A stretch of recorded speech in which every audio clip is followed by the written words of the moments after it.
Ini mineral ice yang awak nak ambil lah. Terima kasih Daniel. Nah, RM1.70. Tak apa, saya belanja awak. Tak payahlah, saya bayar.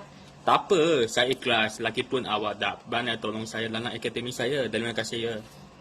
Awak pun tak tolong saya belikan minuman dan tolong bayarkan saya. Terima kasih Daniel. Senyum je ni kenapa? Tak ada apalah. Awak ni Daniel macam kami baru kenal. Dah 6 semester saya kenal awak. Kalau awak senyum ni, mesti ada apa-apa. Betul tak? Awak memang bijak. Patutlah grade awak setiap semester lebih tinggi daripada saya. Saya rasa bangga dengan awak. Apa yang awak fikirkan? Lepas betul senyuman tu. Tak ada apa. Cuma bulan lepas dan bulan-bulan seterusnya, duit bayar sewa asrama saya ringanlah sikit. Ya ke? Tak ada orang baru sewa bilik asrama awak? Ya, budak junior tahun 1 baru masuk semalam. Ringanlah sikit beban kewangan saya dan bayar sewa asrama tu. Kalau saya sahaja yang membayar, tolonglah saya. Kerana asrama saya tu sebulan RM300. Sekarang, saya sudah ada rakan sebilik dan saya hanya perlu bayar $150 sahaja sebulan. Eloklah macam tu, berjimat cuma sikit. Hidup sebagai pelajar macam kami ni, kalau tak berjimat susah. Nak harap pinjaman sepenuhnya tak boleh juga. Apa kamu berdua buatkan ni? Awak ni dah yang muncul tiba-tiba. Terkejut saya. Saya cari awak berdua di kafe. Tu yang saya ke sini. Saya dah agak mesti awak berdua ada di sini. Tak ada apalah. Kami cuma berborak sahaja. Oh, jomlah masuk kelas. Lewat nanti, pencerah akan marah nanti. Ya, bersabarlah Dayang. Okey, jom kita masuk ke kelas bersama-sama.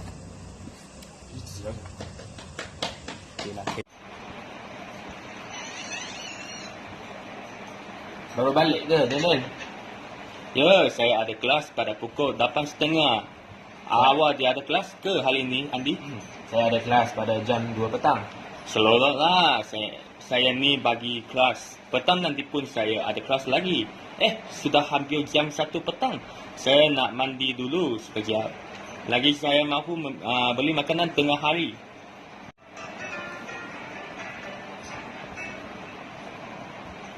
Mana cuaca hari ni? Dah mandi rasa selesa. Awak tak mandi ke, Adi? Tak ada apa-apalah, sekejap lagi saya mandi. Nak masuk satu suku dah ni. Pergilah mandi, lewat nanti ke kelas. Tak ada apa-apalah. Awak pergilah dulu. Awak punya kelas di mana? Kelas saya TGG12. Lupa-lupanya saya ingat nak sama awak ke kelas. Lagipun awak baru pindah sini. Saya risau awak tak tahu jalan arah ke kelas awak. Tak ada apa-apa. Awak pergi dulu. Saya sudah lama kawasan ini sekitar UUM. Tak perlu risau, saya akan sesat. Tak baiklah. Kalau awak nak pergi TKJ1 Shot 2, ingat naik bas AB. Bas AB akan terus sampai TKJ1. TKJ1 Shot 2 tu di dalam bangunan TKJ1. Baik, terima kasih Daniel. Sama-sama Andy, cuma Nadia. Ramainya orang di Aman Central ni, Amina. Tengok tempat makan pun penuh. Mana kami nak makan ni? Saya dah lapar. Awak ni Dayang tak menyabar langsung. Bawa bersabar. Tak mati pun kalau lewat makan sikit. Tu di Afrika sana, nak makan pun susah. Kami ni bersyukur di Malaysia, negara aman damai. Tak ada perang. Awak ni nak merenggut saja. Sabar ya. Kami cari tempat kosong. Awak cakap senang lah. Saya pagi tadi tak sempat sarapan terus ke kelas. Macam mana awak boleh tak makan sarapan? Nanti awak gastrik baru awak tahu menyesal. Bukan saya tak mahu makan sarapan sebab saya bangun lewat pagi tadi. Oh, rupa-rupanya. Sabarlah. Saya pun tengah tengok-tengok kalau ada tempat duduk kosong. Tu depan sana ada tak? Tak ada juga. Penuh tu, tak nampak? Itulah awak, saya tak kata makan saja di restoran tepi jalan tu. Awak nak juga makan sini? Saya nak makan sini sebab makanan sini lebih murah. Ya, saya tahu. Tapi sekarang kami buang masa kami saja tunggu makanan kami sampai. Awak janganlah cakap macam tu. Macam nak salahkan saya pula. Mana saya tahu tengah hari macam ni penuh orang. Memanglah tengah hari semua orang keluar makan. Sana tu macam ada tempat kosong. Mana? Tu sana, awak tak nampak tepi tu. Oh ya, ada. Mari kami ke sana. Ya.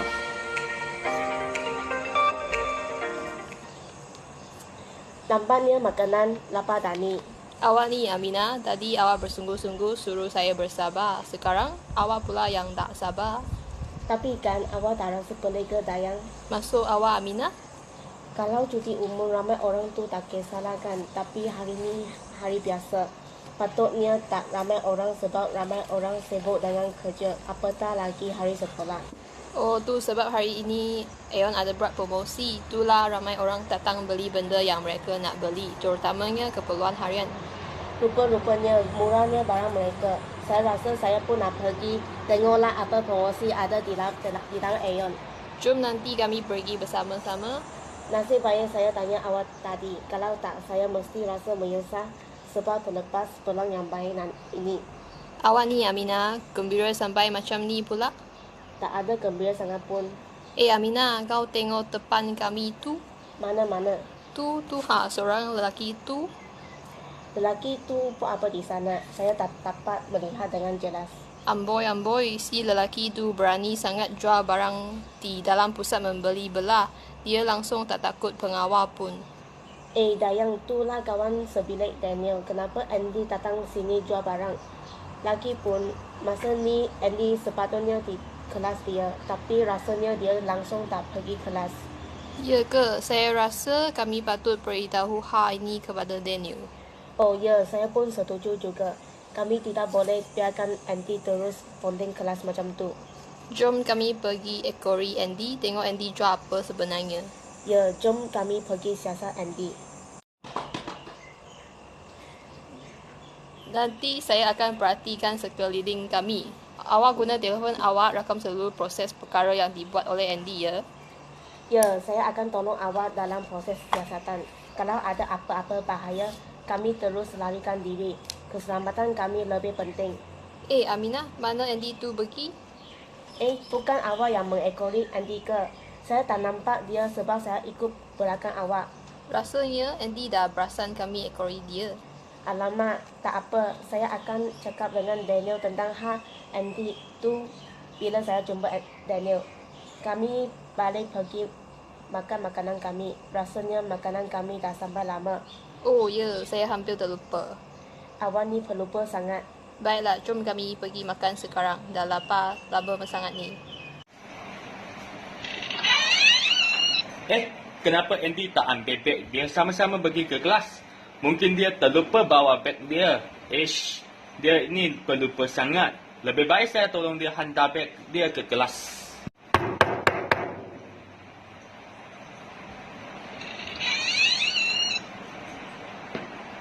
Sila masuk. Selamat petang, Tuan. Saya nak jumpa Andy dan bagi beg kepada dia. Sebab Andy terlupa bawa beg dia datang ke kelas. Andy, masuk awak belajar junior yang tahun 1 tu? Ya, Tuan. Kenapa ya? Andy tidak hadir ke kelas saya selama 1 bulan dah.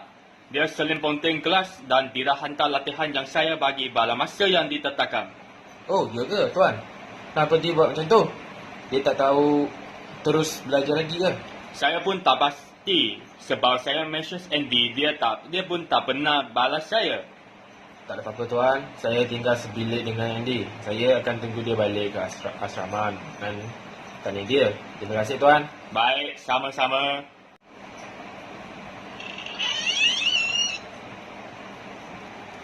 Andy, you dah balik akhirnya. Saya dah tunggu awak beberapa jam.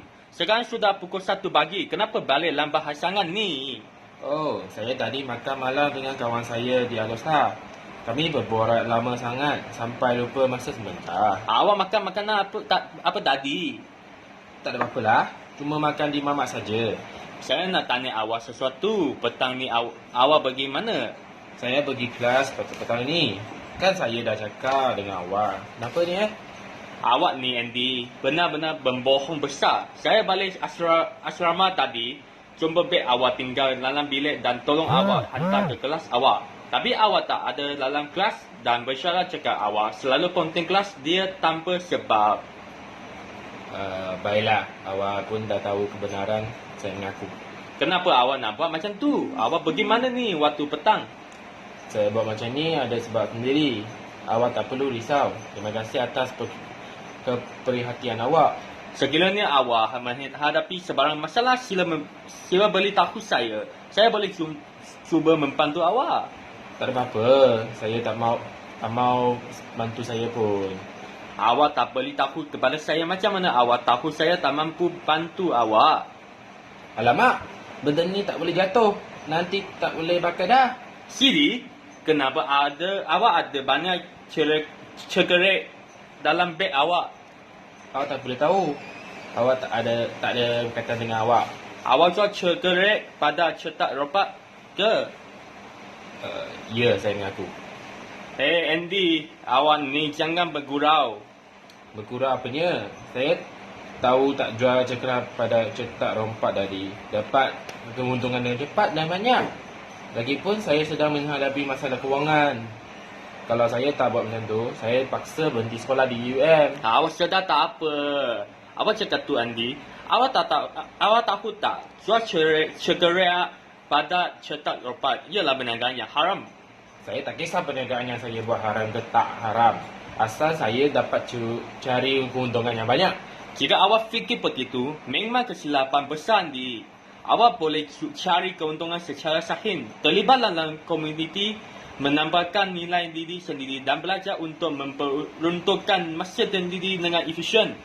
Saya jual cekera pada cetak rompak lagi untung daripada perniagaan yang sahih.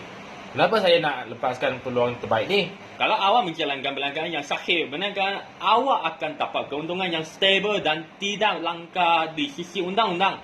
Awak tak layan nasihatkan saya. Lagipun awak tak tahu pahit orang miskin. Ya, saya pun seorang yang miskin, tapi saya tak akan buat perkara yang menjejaskan reputasi negara dan reputasi diri sendiri. Tak apa. Yang penting saya tak kisah, cukup dah. Awak tahu tak, perbuatan awak sekarang akan korbankan reputasi masa dan kesihatan awak. Saya tak kisah apa-apa pun. Asalkan saya dapat sejumlah wang yang saya inginkan. Saya hormat awak sebagai senior saya di universiti. Tapi awak tak boleh halang berdirian saya. Baiklah, ikut suka hati awak lah. I was found on the ground by the fountain about and felt I was almost dry, lying in the sun after I had tried, lying in the sun by the side. Oh yeah.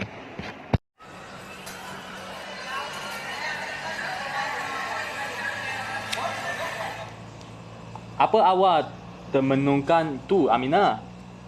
Awak Daniel terkejut saya. Awak bertenang dulu. Apa sudah berlaku? Awak tahu tak bahkan sebila awak ponteng kelas dan jual barang di luar. Ya, semalam saya sudah tahu perkara ni. Saya juga sangat terkejut apabila saya tahu tentang perkara tu.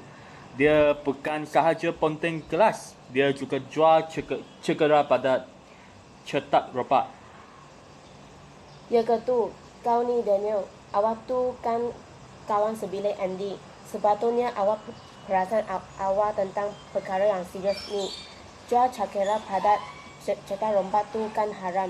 Takkan awak tak ada nasihat dia supaya berhenti jual cekera pada tu lagi? Saya jarang berbual dengan dia. Jadi macam mana saya perasan awak perbuatan dia ni? Lagipun dia pun sering balik lewat malam. Masa tu saya sudah tidur. Oh, patutlah awak perasan dia lambat. Lagipun peluang awak bersembang dengan dia pun sikit saja. Itulah masalahnya. Saya sudah nasihat dia semalam. Awak tahu tak? Saya ni tak puas berdebat dengan kawan sebilik saya. Dia kata dia tak kisah perniagaan dia haram ke tak. Dia cuma kisah jumlah wang yang dia cari. Awak biar betul. Itu salah menuntut ilmu namanya. Awak tahu tak, sekarang ni banyak kes cetak rompak macam tu. Berbagai cara hasil kaya dirompak atau disalin tanpa kebenaran daripada pemilik hak cipta. Habis tu, apa saya nak buat? Takkan saya nak biarkan kawan sebilah saya terus sesat. Saya dah tak mampu nak tegur dia lagi. Bila saya tegur, saya pula kena marah semula. Degilnya dia tu. Hai Amina, Daniel, rancak borak. Tak apalah Dania. Si Amina ni cerita pasal kawan sebilah saya yang jual coklat pada cetak lepas tu. Ya ke? Saya dan Amina nampak Andy jual barang di Aman Central hari tu. Tapi kami tak pasti Andy jual barang apa sebenarnya. Baru saya baca surat khabar tadi. Finas sedang berusaha menangani aktiviti cetak rompak digital yang semakin berleluasa dengan menubuhkan jawatan kuasa khas. Ya ke Dayang? Takkan saya nak tipu pula. Dah surah khabar tulis macam tu. Elok sangatlah tu. Lagipun, sekarang ni dah macam-macam benda berlaku. Saya kena bertindak. Awak nak bertindak apanya, Amir? Jangan buat tindakan sendiri. Siasat dulu, kalau betul baru buat laporan. Betul tu. Jangan jadi fitnah pula. Lagipun, awak tu kawan sebilik dia. Nanti bergaduh lagi susah. Takkan saya nak berlekat cerita pula. Dia sendiri menyangkut dengan saya. Dia jual coklat pada cetak rompak. Ada persamaan dengan ciri-ciri kes cetak rompak yang saya baca dalam akhbar hari ini. Sifat perniagaan amat menguntungkan. Mereka tidak membayar cukai keuntungan perniagaan kepada kerajaan. Tak boleh dibiarkan. Kalau terus dibiarkan, takut nanti ramai yang terpengaruh. Apa saya nak buat? Takkan saya nak biarkan kawan saya tu terus terlibat dalam kes cetak rompak. Ya tu, saya tahu. Tapi elok awak jumpa pensyarah. Puan Ayu bawa berbincang dengan dia dalam hal ini. Masuk awak Amina bersyarat kaunseling tu? Saya setuju. Puan Ayu adalah pensyarah kaunseling dalam universiti kita. Termasuklah Sasha dan hal ehwal pelajar. Saya setuju dengan Dayang. Lagi elok Daniel, awak cerita dengan dia lepas tu baru bertindak sendiri. Ya tak? Ya juga. Kenapa saya tak berfikir daripada tadi ya? Tapi Puan Ayu ada di bilik ke? Ada. Aku nampak kereta dia ada. Mesti dia ada. Elok kau pergi sekarang. Kalau macam tu, aku pergi sekarang. Jangan lewat sangat. Kalau dah tak silap saya, dia ada kelas sekejap lagi. Okey. Terima kasih ya. Jumpa nanti.